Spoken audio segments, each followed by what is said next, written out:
Loin des palais et des intrigues, notre histoire commence dans les collines verdoyantes de Bethléem.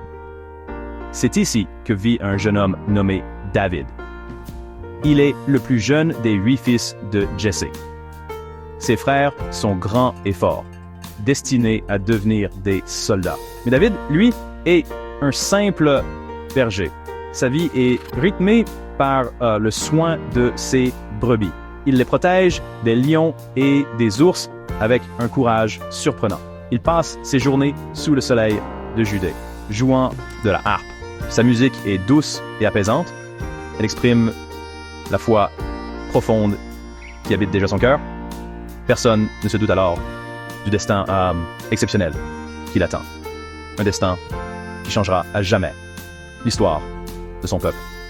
Un jour, un visiteur important arrive à Bethléem. C'est le prophète Samuel, l'homme de Dieu.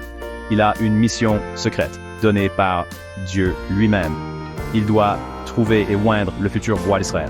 Le roi actuel, Saül, a déçu Dieu par sa désobéissance. Samuel se rend chez Jessé et examine ses fils un par un. Il voit les aînés grands et impressionnants. Mais Dieu lui dit que ce n'est pas l'un d'eux. L'apparence n'est pas ce qui compte pour le Seigneur.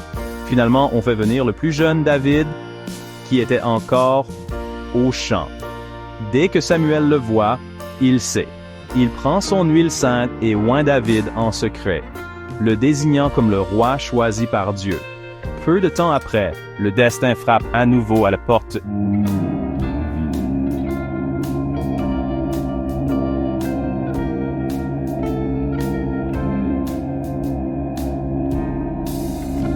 Tourmenté par un mauvais esprit. Il est triste, colérique et angoissé. Ouais, ses serviteurs lui suggèrent de trouver un musicien talentueux pour apaiser son âme. Quelqu'un se souvient alors du jeune berger de Bethléem, connu pour son habileté à la harpe et son caractère vaillant.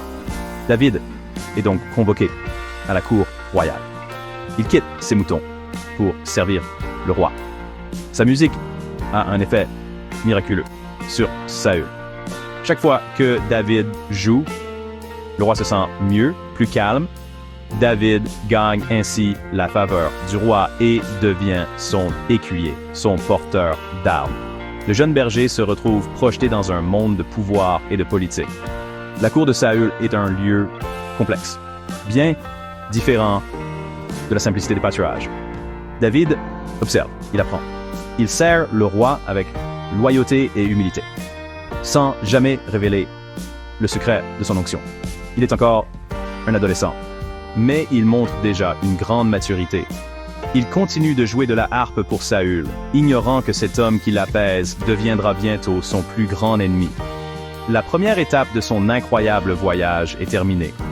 David n'est plus seulement un berger, il est désormais une figure de la cour, prêt pour le prochain chapitre de sa vie épique. La scène change. Nous sommes maintenant sur un champ de bataille, dans la vallée d'Éla. L'armée d'Israël fait face à ses ennemis jurés, les Philistins. Mais la guerre est à l'arrêt. Chaque jour, un champion philistin sort pour défier les Israélites. Il s'appelle Goliath. C'est un géant terrifiant, couvert d'une armure de bronze. Il mesure presque 3 mètres de haut. Sa voix résonne dans la vallée, se moquant des soldats de Saül et de leur Dieu. Personne n'ose l'affronter. La peur paralyse toute l'armée d'Israël. Pendant 40 jours, ce défi humiliant se répète, plongeant le royaume dans le désespoir et la honte. C'est alors que David arrive au camp. Son père l'a envoyé pour apporter de la nourriture à ses frères aînés. Il entend les sortes d'insultes de Goliath et voit la peur de ses compatriotes. Il est choqué. Comment cet homme peut-il insulter les armées du Dieu vivant? La foi de David est plus forte que sa peur. Il ne voit pas un géant invincible, mais un homme qui défie son Dieu.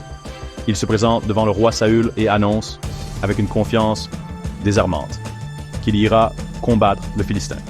Saül est sceptique. Comment ce jeune garçon, sans expérience de la guerre, pourrait-il vaincre un guerrier aussi redoutable? David insiste. David refuse l'armure et l'épée du roi Saül, trop lourde et encombrante pour le être. Il ne compte pas sur la force humaine, mais sur la puissance divine. Il s'avance vers le champ de bataille avec son bâton de berger, sa fronde et 5 pierres lisses qu'il a choisies dans le ruisseau. Goliath le voit arriver et se met à rire. Il se sent insulté qu'on lui envoie un enfant pour le combattre. Drawing tree. Mais David ne se laisse pas intimider. Il répond avec une déclaration de foi puissante. Il dit à Goliath qu'il ne vient pas avec une épée ou une lance, mais au nom du Seigneur Tout-Puissant, le Dieu des armées d'escouade. Le Burstracon, Boba, bref, mais il restera gravé dans toutes les mémoires. David met une pierre dans sa fronde, la fait tourner et la lance avec une précision incroyable. La pierre siffle dans l'air et frappe le géant en plein front. Goliath s'effondre, le visage contre terre. David court alors vers lui, prend la propre épée du géant et lui coupe la tête. À cette vue, les Philistins sont pris de panique et s'enfuient. L'armée d'Israël, encouragée, les poursuit et remporte une victoire éclatante. Ce jour-là, David n'est plus seulement le musicien du roi. Il devient le héros de tout un peuple, le symbole que la foi peut renverser les plus grands obstacles. Là, la victoire contre Goliath transforme la vie de David. Il devient une célébrité dans tout le royaume. Les femmes chantent dans les rues. Saül a tué ses milliers et David ses dizaines de milliers. Cette chanson, si populaire, plante une graine de jalousie dans le cœur car Saül för en stu ai har hoer Saül Jurgo, tu commences à voir David non plus comme un serviteur fidèle, mais comme un rival dangereux qui menace son trône. Sa faveur se transforme en suspicion, puis en haine pure. Un jour, alors que David joue de la harpe pour lui, Saül, dans un accès de fureur, lui lance sa lance. David l'évite de justesse. Cet incident marque le début d'une longue et terrible persécution. La popularité de David ne cesse de grandir. Il remporte de nombreuses victoires de prix au militaire et gagne l'amitié de Jonathan, le propre fils de Saül. Leur amitié est profonde et sincère, mais la jalousie de Saül devient obsessionnelle. Il essaie à plusieurs reprises de tuer David. Comprenons que ça, Vervi en Derman déranger permanent à la cour. David est contraint de fuir. Il quitte sa femme, sa maison et sa position pour devenir un fugitif. Il se cache dans les déserts et les grottes de Judée. Une petite troupe d'hommes loyaux, des mécontents et des endettés le rejoint. David devient leur chef, un chef en exil. Pendant ces années difficiles, David vit comme un hors-la-loi, constamment pourchassé par Saül et son armée. C'est une période de grande épreuve, mais aussi de révélation de son caractère. À 2 reprises, le destin lui offre une occasion parfaite de se venger. Une fois, Saül entre seul dans la grotte où David et ses hommes sont cachés. Une autre fois, David se glisse dans le camp de Saül pendant la nuit et le trouve endormi. Ses hommes l'encouragent à tuer le roi et à mettre fin à sa fuite. C'est sa chance de prendre le pouvoir qui lui a été promis. Pourtant, David refuse. Il coupe discrètement un pan du manteau de Saül la première fois et prend sa lance et sa cruche d'eau la seconde fois. Il montre ensuite ces objets à Saül de loin pour lui prouver qu'il aurait pu le tuer, mais qu'il a choisi de voir de...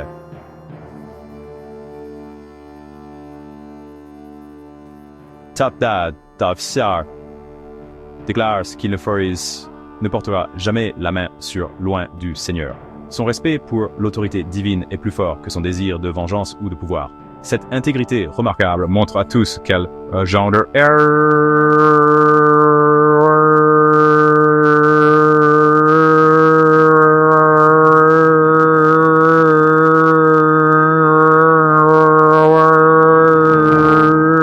qui craint Dieu plus que les hommes et respecte les institutions divines, même quand elles sont incarnées par son pire ennemi.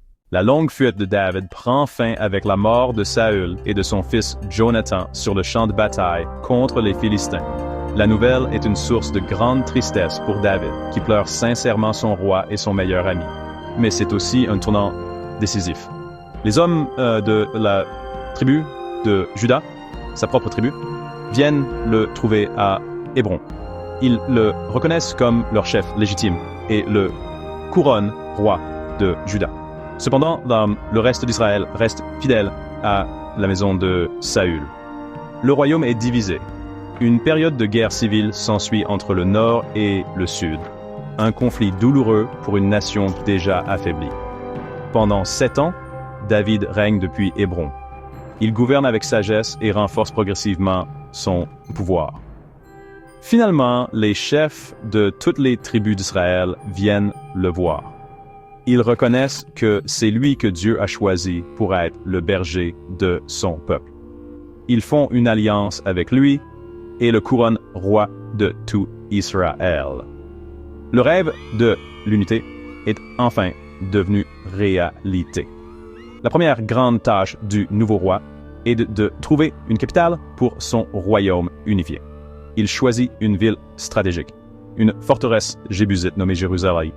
Et elle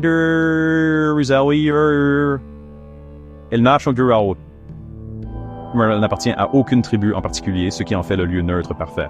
Avec audace, David et ses hommes conquièrent Jérusalem et en font la capitale politique du royaume. Elle sera désormais connue comme la cité de David. Mais David sait que l'unité politique ne suffit pas. Il faut aussi une unité spirituelle. Il décide donc d'accomplir un acte d'une immense portée symbolique. Il fait venir l'arche de l'Alliance à Jérusalem. L'arche est le symbole le plus sacré de la présence de Dieu au milieu de son peuple. Son transfert à Jérusalem fait de la ville non seulement le centre politique, mais aussi le cœur religieux d'Israël. La procession de l'arche est un moment de joie et de célébration extraordinaire. Le roi David lui-même, rempli d'une joie exubérante, danse devant l'arche avec toute son énergie, vêtu d'un simple vêtement de lin. Il met de côté sa majesté royale pour exprimer son adoration pure et humble devant Dieu. Sous son règne, Israël connaît une période de prospérité, d'expansion et de sécurité sans précédent. Les tribus sont unies, les ennemis sont vaincus et Jérusalem devient une capitale rayonnante. Le berger de Bethléem est devenu un grand roi, le monarque le plus important de l'histoire d'Israël. Le règne de David est un âge d'or pour Israël. Le roi est un chef militaire brillant, un administrateur compétent et un poète inspiré, auteur de nombreux psaumes qui nourrissent encore aujourd'hui la foi de millions de personnes. Il a un cœur tourné vers Dieu et désire construire un temple magnifique pour abriter l'arche de l'Alliance. Cependant, Dieu lui dit que ce ne sera pas lui, un homme de guerre qui construira sa maison, mais son fils. Dieu fait cependant à David une promesse incroyable. Saberdiu I Dei. Issoar et son trône seront établis pour toujours. C'est l'apogée de la gloire de David, un moment de communion profonde avec son Créateur. Pourtant, même les plus grands rois sont des hommes, avec leurs faiblesses et leur. What Mauern Tept, Wow in der Elsewhere. Une soir, alors qu'il se promène sur le toit de son palais, David aperçoit une femme d'une grande beauté en train de se baigner. Elle s'appelle Bath-sheba. Elle est l'épouse d'Uri, l'un de ses soldats les plus fidèles, parti à la guerre. Oubliant Dieu et ses commandements, David cède à son désir. Il la fait venir au palais et commet l'adultère avec elle. Quand il apprend qu'elle est enceinte, il pague. Pour cacher sa faute au oppresseur, il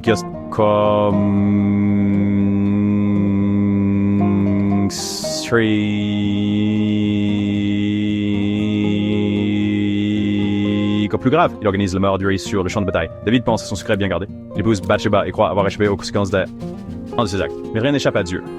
Il envoie le prophète Nathan pour confronter le roi. Nathan raconte à David une parabole. L'histoire d'un homme riche qui vole la seule brebis d'un homme pauvre pour la servir à un invité. David, indigné par cette injustice, déclare que l'homme riche mérite la mort. C'est alors que Nathan prononce les paroles terribles. « Cet homme, c'est toi. » Le roi est brisé. Il comprend l'énormité de son péché. Il ne cherche pas d'excuses. Il s'effondre et confesse sa faute. Le repentir de David est sincère et profond. Il implore le pardon de Dieu, comme on peut le lire dans le célèbre psaume 51. Dieu lui pardonne, mais les conséquences de son péché marqueront le reste de son règne. La tragédie frappe sa propre famille. L'enfant né de son union avec Bathsheba meurt. Et des conflits, des trahisons et des meurtres déchirent sa maison. À la fin de sa vie, un David âgé et fatigué assure la succession en désignant son fils Salomon pour lui succéder sur le trône. L'héritage de David est complexe. Il est celui du plus grand roi d'Israël, unificateur de la nation, mais aussi celui d'un homme faillible, Beaufort, Noldon, le Rao. L'histoire de Braffer nous rappelle que la vraie grandeur réside dans la capacité à se repentir et à revenir vers Dieu.